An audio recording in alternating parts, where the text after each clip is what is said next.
I like reading books. I've always enjoyed it. Since I was a child, I liked reading. In fact, I was at a boarding school, and I used to read books to the dormitory with a torch after the prefect and the master on duty had left, and we were supposed to be asleep. I would read Alistair MacLean thrillers, or Maclean, however he pronounced himself, thrillers, and I've always liked it, and to people who are ill, whatever, I'd sit by their bedside and read them stories, probably much against their will, but they were too ill to be able to say anything about it.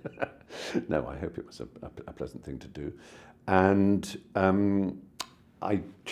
genuinely think that there is something atavistic about it, something that's primal in human beings that goes back to our earliest days, 50,000 years ago, when we first developed speech and we would sit round fires and tell each other stories, well before writing, which is only 5,000 years or so old. We told stories, and everything was done.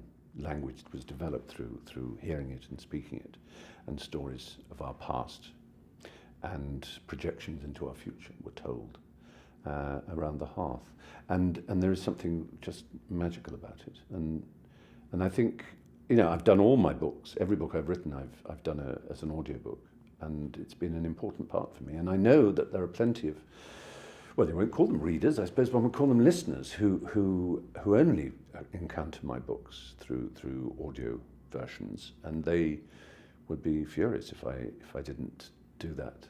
So that's pleasing, and maybe you have a deeper, or not necessarily deeper, but a different kind of connection with people who listen to your voice.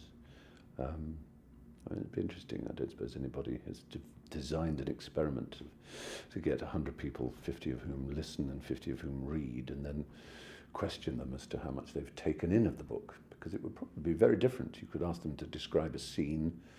The 50 who'd listened to it might have a very different view of the scene to the 50 who'd read it.